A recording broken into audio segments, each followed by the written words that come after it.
The Adirondack Trail Ride is a massive bikepacking route through New York's Adirondack Park in upstate New York. It covers 580 or more miles and goes up about 50,000 feet. Throughout its course, it encompasses pretty much every section, every region of the Adirondacks that you could ever want to go or never want to visit. It starts in its southern tip in Northville, goes clockwise all the way around to the northern section of the Adirondacks near the high peaks and loops back around until you hit Northville again. And I did this past summer with a decent amount of research, not a ton, of course, and a good quality, high knowledge of mountain biking, but not necessarily bikepacking itself. So since I've done this, I've thought about the course a lot. I was interviewed on Bike Shop Life podcast, talked about it, and I thought with the combination of that podcast, along with the video that I had shot on this film, on this trip, I thought I'd be able to easily tell a story. But I'm having a hard time linking all these things together, so now I'm gonna just add just a little bit more to it and go through the story one last time. Northville to Indian Lake, and a little beyond Indian Lake. And it started out on a Friday morning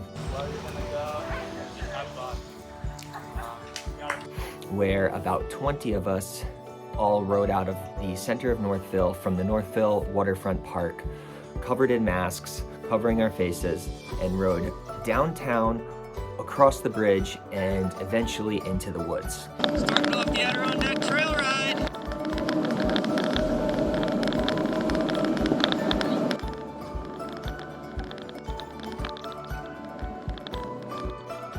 Was a nice neutral rollout, and that continued for the first couple miles until we eventually hit dirt.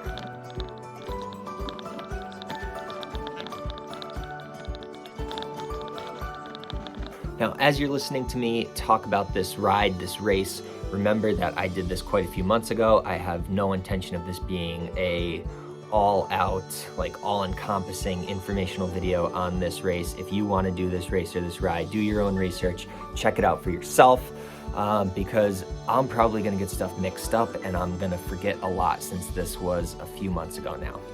But like I was saying, we after the neutral rollout, I would say we were maybe 5 to 10 miles in. It ended up on a nice dirt road. And after just a couple miles of this, I ended up making my first wrong turn. And I happened to make a right instead of a left. After a couple minutes of being by myself, only an hour or 2 hours in, I realized I probably did something wrong. So I turned on my GPS watch to make sure and to confirm that I was on the wrong trail or the right trail. Turns out that I was indeed on the wrong trail. So that was pretty quick and made me think about what the hell I was doing and if I was gonna make it through. The course transitioned between dirt road and nice smooth pavement until about mile 30, which was the first river crossing. I'm about 30 miles in right now. So far, it's going really well. A little sidetracked once where I missed my turn, but I only wasted maybe 10 minutes or so. Not too bad. Right now, I am crossing the Sacandaga River, or trying to get down.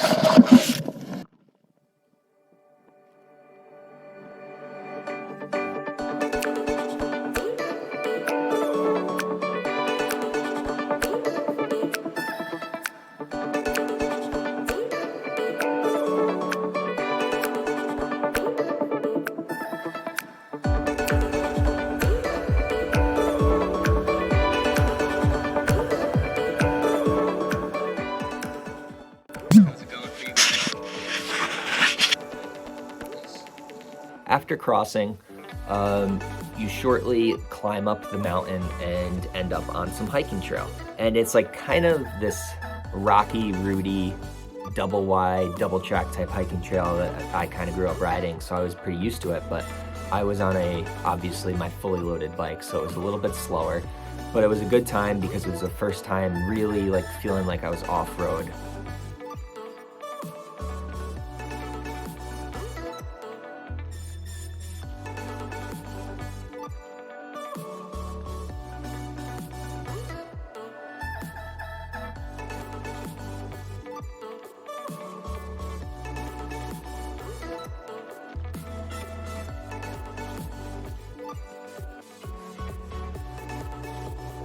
I would say these trails were 80% rideable, and they eventually brought us to this area called Murray Lake, which was actually this like gorgeous lake in the middle of what seemed to be nowhere. But after Murray Lake area, the trail started to get quite a bit rougher and quite a bit more overgrown. Instead of more of a hiking trail, it became more of this like overgrown snowmobile trail. So there was bushes, there was trees falling over it, deadfall everywhere, sticks, all that kind of stuff. So there was a good mix of rideable sections and getting off and doing some hike-a-bike. And during this part was actually really weird. I'm not sure how far in I am right now, but the riding's been pretty decent. It's been mostly like snowmobile trail and stuff like that. And then I passed some hikers probably, 15 minutes ago now. And I turn around just a moment ago and find that their dog has been chasing me for who knows how long. What are you doing? You gotta go back to your house. You gotta go back to your house. You gotta go back to your house. I didn't know what to do. I was yelling for these two guys for probably a while, and then I felt bad that this dog was following me and that maybe they lost their dog at this point. So I turned around and rode back. The dog followed me until I found them. And then I get there and they say, nope, that's not our dog. I don't know whose dog it is. The dog ended up staying with them. Eventually, I continued on more hiking and snowmobile trails, and that plopped me out on some dirt road at some point before Speculator. Just past the sign, about 14 miles away from Speculator. The trail for the past 2 or 3 hours has been super rough. A good amount of hike-bike, a good amount of bushwhacking, a bunch of trees over the trail, a little bit of route finding. Luckily the GPS is working well, the GPS watch. But this trail I can see right now is probably as smooth as it's been for a long time. Legs are starting to feel it already. And I only have about 12 ounces of water left, so.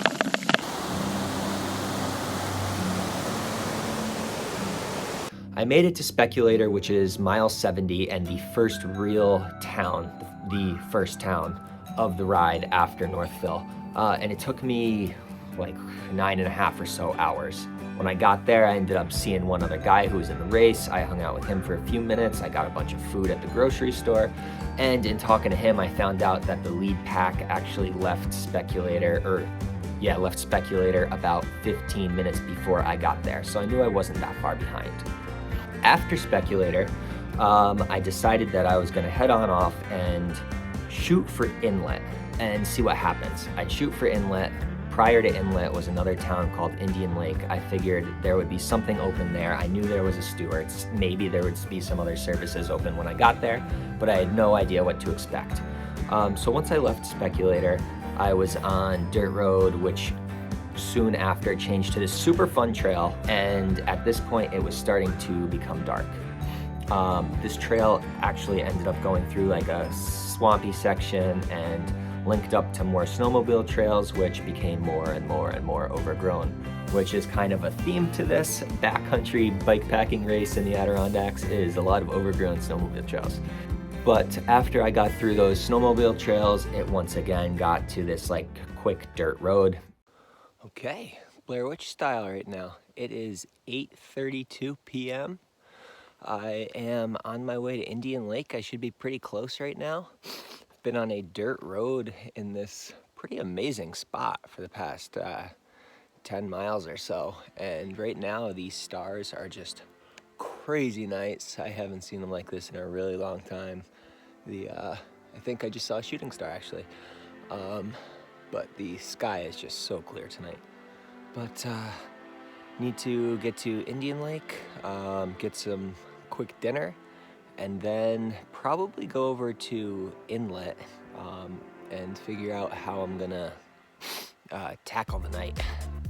And when I got to Indian Lake, I was lucky, the Stewart's was open. So I ended up going to my first Stewart's of many of this race, and I got like you know the standard, the combos, the pizza, the coffee because it was cold and I was getting tired, the Red Bull for the ride, and I don't know, some other stuff. So I sat there for a little while, contemplated my my night, what I would do. It was probably around 10 p.m. at this time. And I ended up deciding, yeah, I'm gonna see how far I can go.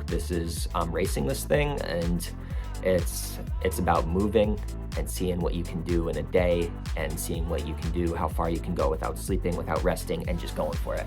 So I went for it.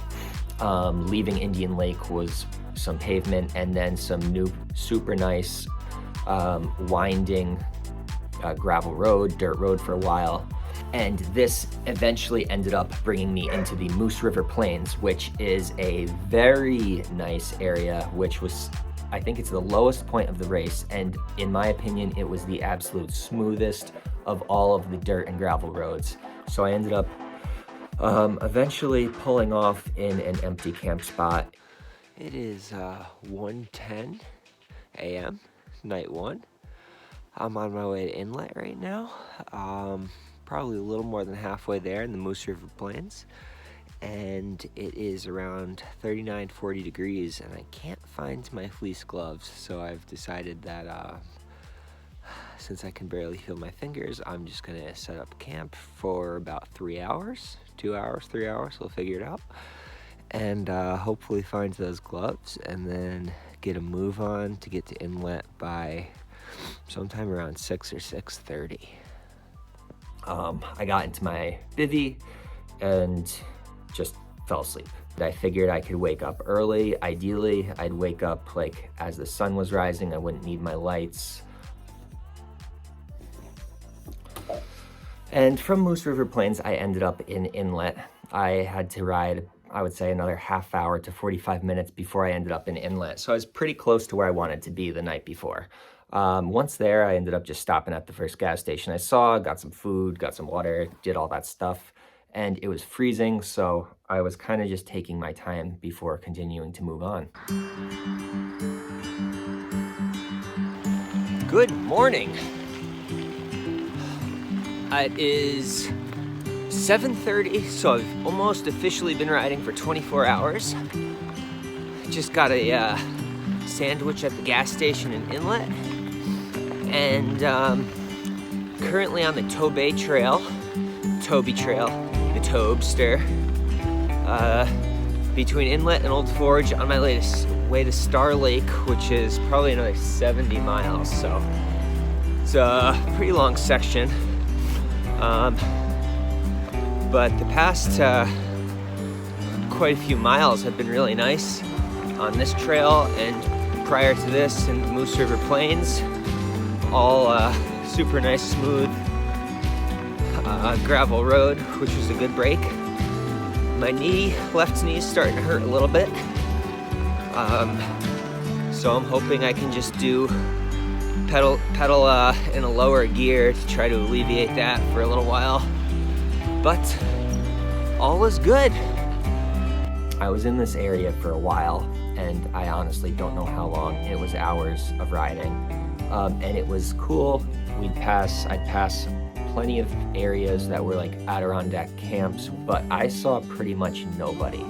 For the entire second day of riding, I saw no other riders or racers. I saw a few people in towns, and I passed a couple cars here and there, but for the most part, I was totally alone. It was kind of weird because I was alone for so long, and eventually, lack of sleep from the night before, and lack of overall just food and talking to people, like mental stimulation. Even though I was seeing cool new areas, I ended up feeling like I was falling asleep.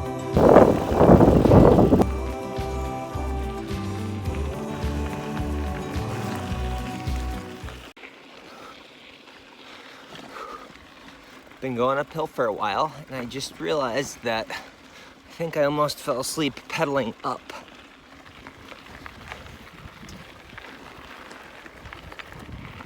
Nice out here. 0 cars, but I am super tired right now.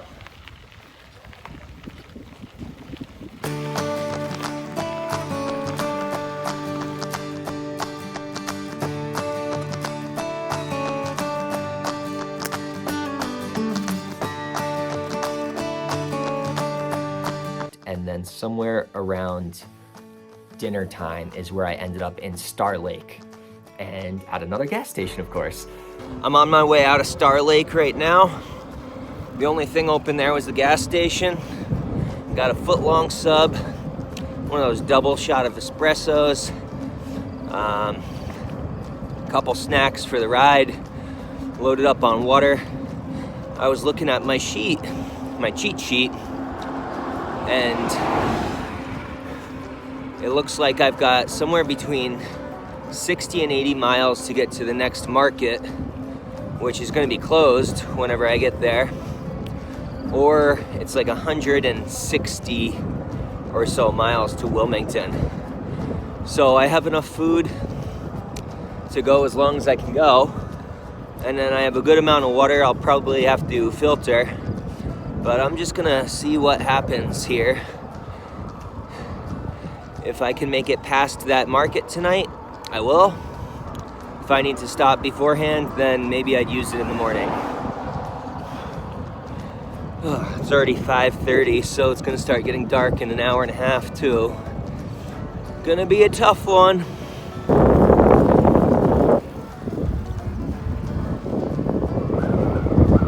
I ended up on riding for quite a while, following my GPS, and turned onto, I think it was like a right turn onto some more dirt roads.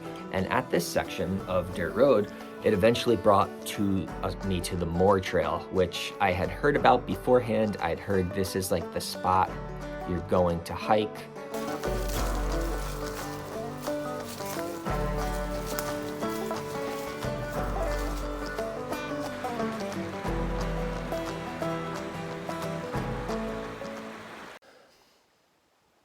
Just found out I lost one of my water bottles. Of course, it happens to be the longest stretch without services. Oh well. Got some true hike bike here on Moore Trail. Super thin path. There's no way you could ride it. It looks like it could be a cool mountain bike trail, but it's not.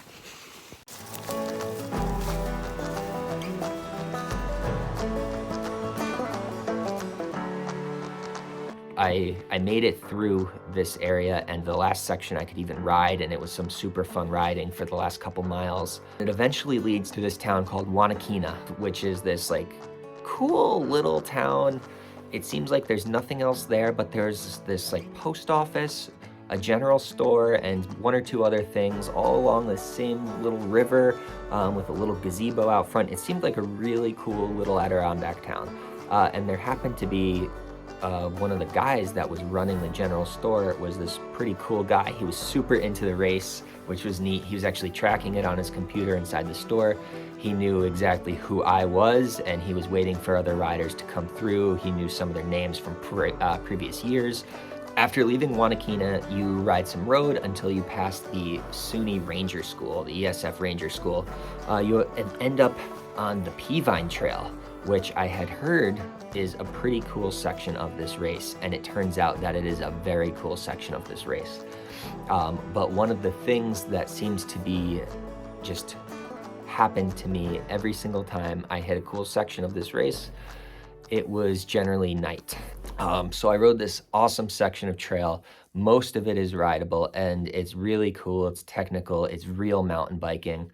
Literally pitch black. I was riding with my two lights. I was loaded down. I was tired. So it was kind of weird going through this section at night. Towards the end of it, I ended up hearing, like almost as I was pulling off the trail and ended up on the pavement road near, I think it was the Ashwaubenon River, I heard like these coyotes and stuff, which you know they're not going to do anything, but when you're out there by yourself, it's always a weird situation to be in. And throughout this whole section of trail, which was probably a couple hours worth of riding, I was hearing, you know, standard nighttime noises, like I heard owls and stuff like that, but it's just kind of eerie when you're in a place you've never been before and you're by yourself.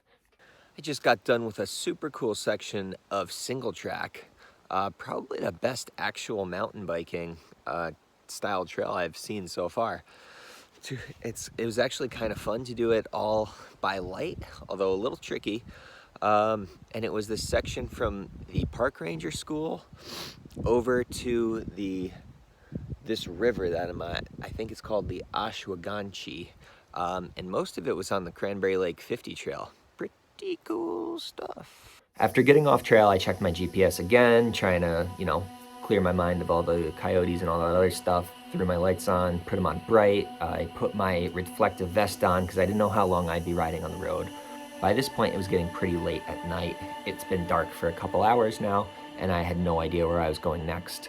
But I ended up going through a small little town, mostly of like double wides and trailers and stuff like that, and past a couple nice farmhouses and farming areas, like open spaces, along with other forested spaces, and turned onto the snowmobile trails. And there was a sign saying like, this is the New York State Snowmobile Trail or whatever. And, I kind of figured I'd be on this for a little while. I had a cue sheet that I had made, and I remember writing it down that I was going to be on trail for quite some time at this point. It turns out this is like an insane labyrinth on crazy turns, ups and downs of loose, marbly-like stone, and I would be on this for quite some time. It was kind of eerie because there was all these sections that were logged, and then you'd be in an uphill section, and then a downhill section. You had to watch where your turns were, and there was just it was just a strange mix of logged areas along with treed areas. The sounds, again, it made it all, interesting. And during this point, I had already been pretty tired for a while, popped open one of those energy drinks, and as I was drinking it, I was stopped in the middle of this snowmobile dirt road, snowmobile highway, whatever you want to call it, and like literally fell asleep with it in my hand and my head on the handlebars, and I dropped it, and that woke me back up. At this point, I was like, okay, I can't stay awake much longer. I think it was probably around 2 a.m. here, but my goal was to sleep around 2 hours or less, maybe 2.5 hours, whatever, per night. So I knew I wanted to go a little bit longer with the goal of not having to use my lights in the morning. And this is something I remember talking to Ethan about in the podcast. And I was like, I don't know why this is a great spot, but for whatever reason, this was the spot I was gonna sleep, and I was gonna get into my bivy sack. Let's grab that real quick.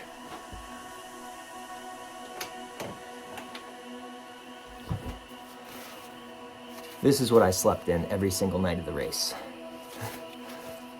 Not this, but it unfolds. And it's this red sack. So we talked about this in the podcast, saying that this race is like actually a competition to see who can sleep in the worst conditions, or like who can sleep in the garbage bag the best, or something like that. I thought that was pretty awesome. Eventually, I found a spot that I deemed was an acceptable place to sleep. About 4:30 right now. Just woke up from a 3-hour nap. My feet are a little chilly. I definitely was awake a few times trying to move them around and keep them warm.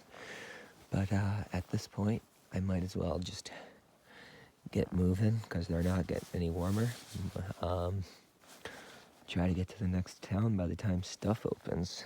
Maybe sit inside the place for a few minutes if they can.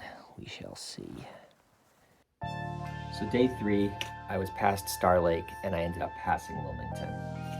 This was the 3rd day in a row that I was going around 130 miles an hour. I wish.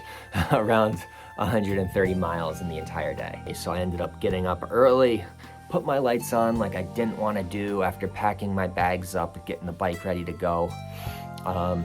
And I was trying to make my way to Lampeers Market, which is like the northernmost section of this trail, and pretty close to the border of the Adirondack Park itself. I think you actually pass a sign that says "Welcome to Adirondack Park" right near it. So to get to that point, I probably rode 2.5 to 3 hours on just a mix of snowmobile paths, some more pavement, and then a bunch more dirt roads. And when I got to the market, I was very surprised that they were not serving any breakfast because it was Sunday, and apparently they don't make breakfast on Sunday. So once again, I was resorted to, like, you know, standard combos and other random things like beef jerky, stuff like that. And when I got out of the market, I saw another guy there who, you know, we talked for a couple minutes. We talked in the beginning of the race, and he goes by the name of Jay. And we actually ended up riding from this point to the end of the race pretty much 100% with each other. There were a couple sections where we stopped riding with each other for like a half hour or an hour, and then we just linked up again for whatever reason. That's how it worked. And it was super nice to have somebody else in it with me, especially after not riding at all with anybody the day before. So after leaving Lampier's Market with Jay, and we rode together on the pavement, taking turns leading through a couple windy sections and then just riding side by side for most of the time. And we eventually made it to a section we made it through Paul Smith's after taking a break right after Paul Smith's, having some food on the side of the road. We ended up continuing to ride, and I think at this point is when it started to rain for the day. Probably like 10 or 11 a.m., maybe a little later, don't really remember. But it ended up raining, so I threw my rain jacket on, and we ended up hopping onto a dirt road, taking a dirt road for quite some time, where we eventually rode through this camp, this old camp that was no longer in use, but still had a pretty cool infrastructure and had a working water fountain, oddly enough. So I ended up refilling my water there, and we took another quick break in this area. And after going through this camp, the trail ended up going onto this cool section of single track and double track.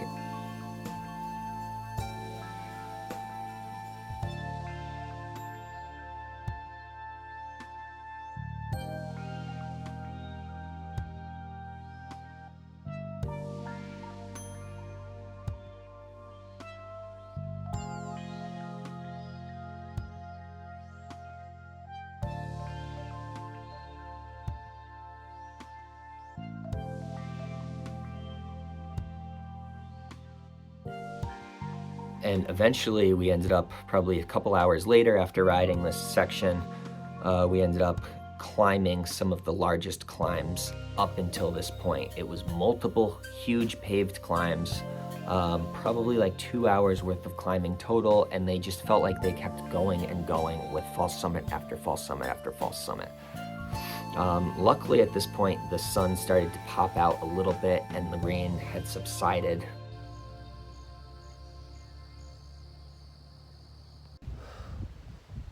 It's been a rainy day out here. It's been raining for, I don't know how long, at least 4 or 5 hours now. It just stopped a little while ago.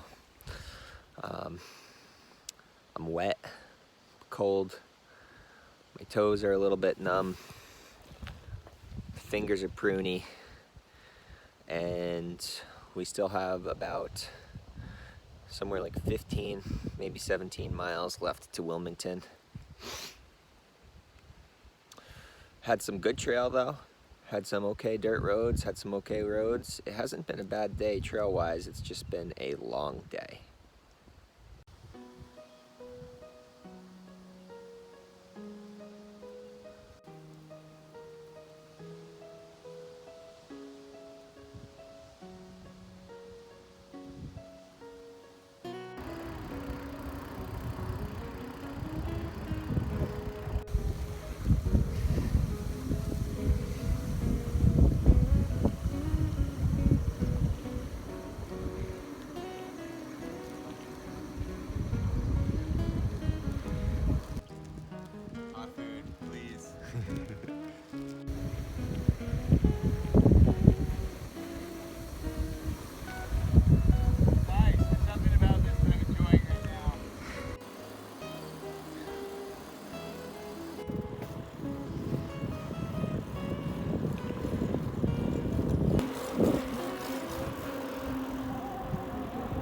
Oh yeah, it does. Here's another one of these hills.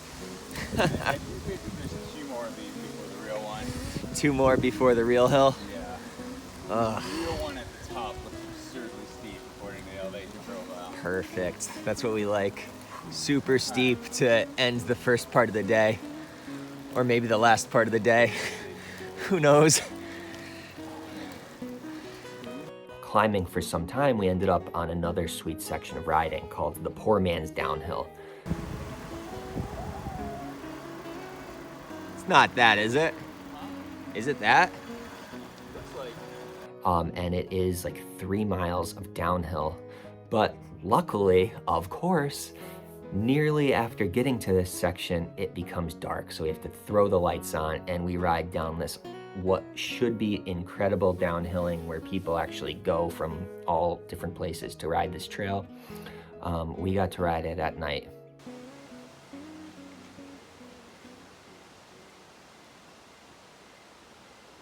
I'm just sitting here recording, just so you know. I'm just taking a quick video. Farm on it light, not the best idea. I feel like I'm learning to mountain bike again. Here. So it wasn't what it should have been. It was still cool though. And we were greeted with some of my friends at the bottom of it, which was a complete surprise to me. I had no idea they were gonna be there. So that was like a huge motivational boost for me and Jay as well, just to like see some other people out there. And we ended up riding into Wilmington, and through Wilmington after this section is another just super cool mountain biking section with this awesome twisty single track. Tons of fun. I can't wait to go back and ride it, and I'll definitely plan to ride it in the day next time. And it just kind of continues into more dirt road, paved road, stuff like that, until we hit another massive climb called Stiles Brook Climb, I want to say. And it is huge, it is steep, and it is never ending. And when it does end, it plateaus in this super cool, what we think is cool, open section, but it's hard to see because it's pitch black and we're just using lights. But one of the guys that lived along route was nice enough to leave out a bunch of apples and water and other snacks that he had in the cooler. We talked to him for a while around midnight this night, and we decided to keep going. Maybe it was later, I don't know. And this Stiles Brook climb continues into another climb, J mountain climb or something like that, and it turns to dirt.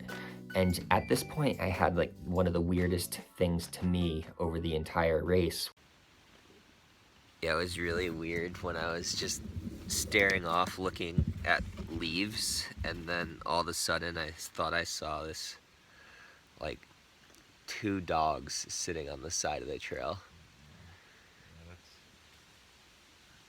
No. And they weren't moving or anything, so I was like, well, this doesn't seem right. And then it just kind of felt like looking down at my light was probably making my eyesight all strained and weird.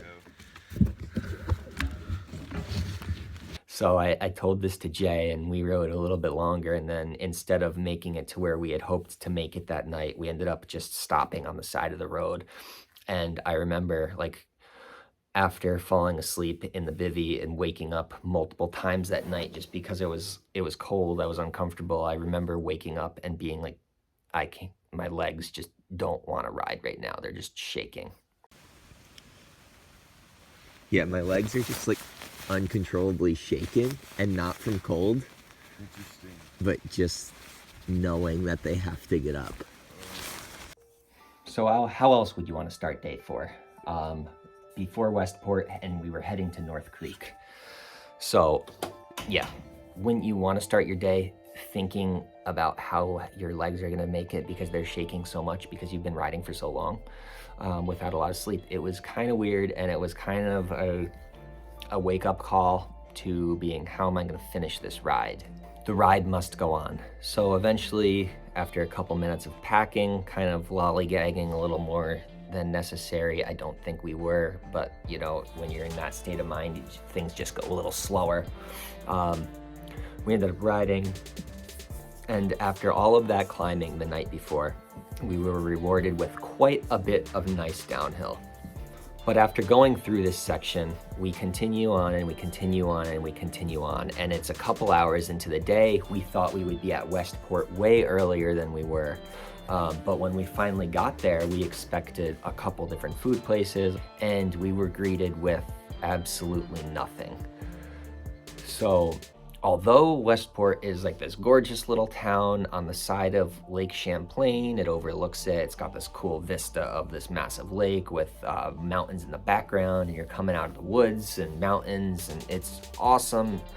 There was nothing open, and it was probably because of the pandemic, and it was late in the season, and they probably just had a terrible year with very few visitors, and everyone just closed up. But after rolling through this town once and turning around, we were lucky to see somebody working at like a little hotel bed and breakfast, and we asked them if there's anywhere to eat food in this town, and they said no. And then after 1 or 2 minutes of talking, she was like, you know, I've only got one person in the B&B, you guys can eat some of our food. So that was like huge. And after this, it ended going, the ride went up into the woods, as it always does after you leave a town. You're on a bikepacking race. It's always gonna go back to the woods. If you don't know where you're supposed to go back to the woods. So it goes uphill, and it climbs and it climbs and it climbs on a dirt road, one of the longer climbs to this point. Not as long as yesterday's climbs, but still super long. And this continues for a while. The dirt roads continue for a while. They end up leading to pavement, and the route goes through a couple smaller towns. We pass through 1 or 2 like city centers, which are very small areas, and eventually pass a little market where we can grab some snacks, and we do the same snacks almost every time. After going under the thruway, the Northway, I think it's called up there, we ended up on a long, slow uphill climb of pavement. We passed this cool bison farm. We got some snacks there. You get snacks everywhere. That's half the point of bikepacking, is to stop and get snacks. So we got some snacks, got some cookies, some bison jerky, all the good stuff. And we had talked about this for a while, but we knew the next big hard section was going to be the Vanderwacker State Forest. And we'd heard stories about the Vanderwacker and how massive it is, how overgrown it is, how there's nothing there. And we knew it would be a tricky one to get through. But we didn't know how tricky. We just got to the Vanderwack Mountain Wild Forest here. And we have no idea how far we have to go, but we have to get to North Creek. It's probably 4 p.m. or so. So we had some time to ride on some double track, some nice smooth double track into a little bit of single track. And it was fun riding to start with. And it eventually crosses the Boreas River. At this point, we thought we were gonna get totally soaked. We thought we were gonna be wet for the night and that it was gonna suck. Sometimes we get lucky, and we are at the Borealis River in the daylight. Do you see that right now? There's daylight behind me. So we're gonna cross this thing. Luckily for us, the water's not high, and it's pretty low consequence, not too bad. It's also not too cold. So this is a good time. It's a good time.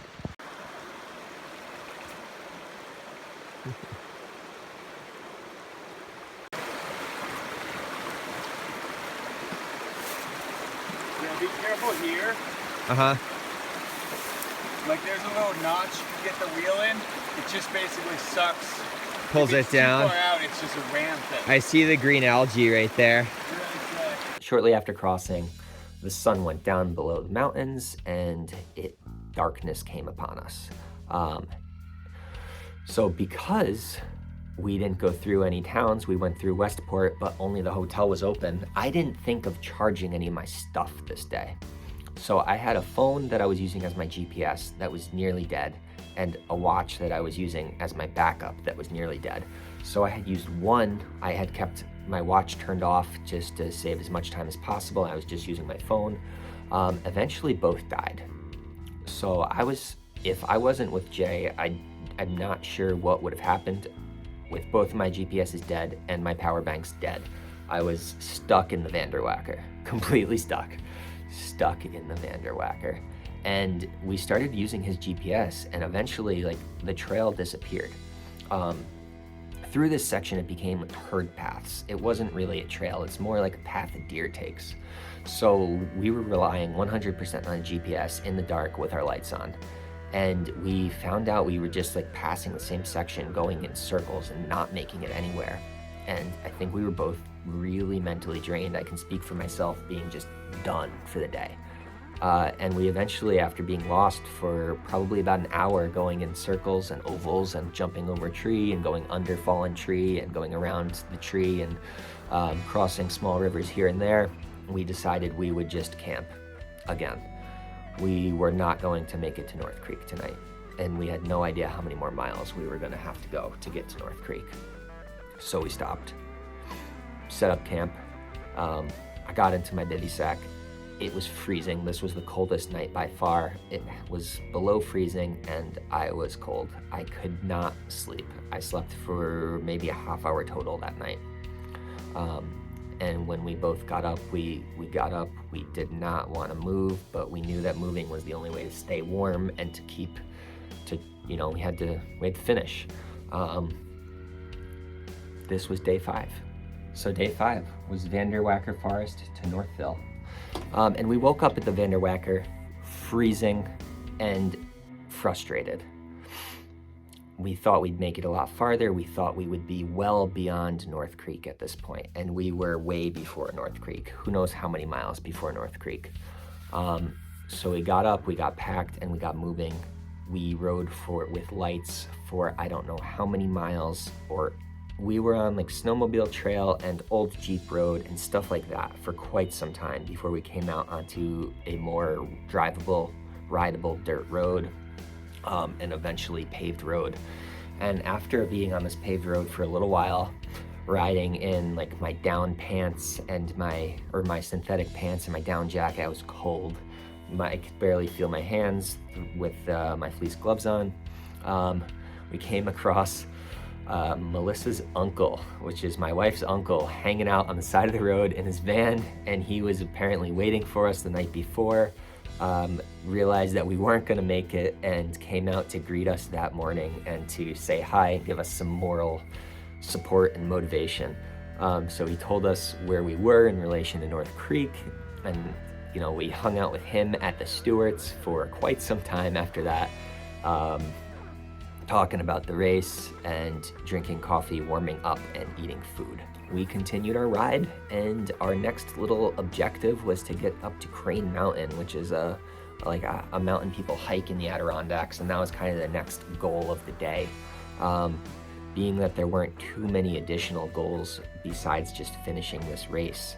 It ended up being that Crane Mountain was a cool section to ride. It was kind of like a single track hiking trail, hiking and biking. It was almost all rideable, and it was some fun riding through a cool section of the Adirondacks I had never been before.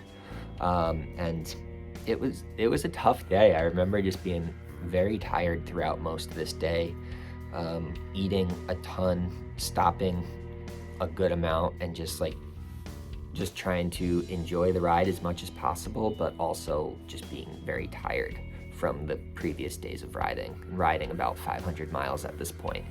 And we kept riding through just different sections, not really any small towns, but besides Crane Mountain, if you consider that a town, I think that there is like some population there. We eventually rode up and down some big hills, some more dirt, some more pavement, and got to this spot on top of a hill where it said go from this pavement road, and the GPS told us to take this dirt road, this like skinny double track quad trail, snowmobile trail, whatever. And we see this old guy on a 3-wheeler with his wife on the back coming towards us. It's a skinny trail, so we figure, okay, we'll let them pass. And they get up to us and they're like, "Didn't I tell you not to come on my trail yesterday?" And we were like, "No, we've never been here before." "Well, I told someone not to come on my trail and they were on a bike, so you can't come on my road." And he just kept saying how it was his road, how he had been like born on this road and found coins on this road from the 1800s, and like all this crap, how he dedicates his life to this road, and he seemed very crazy, and he seemed like he was not somebody worth messing with. So we looked at our GPS, and after arguing for I don't know how long, we decided, okay, we'll listen to this crazy guy in the middle of absolute nowhere, and we won't deal with his BS, and we'll just go around. So we went down this climb, we went around this hill, and we ended up right back on course. We probably added a few miles, but we didn't have to risk dealing anymore with this crazy guy in the middle of absolute nowhere.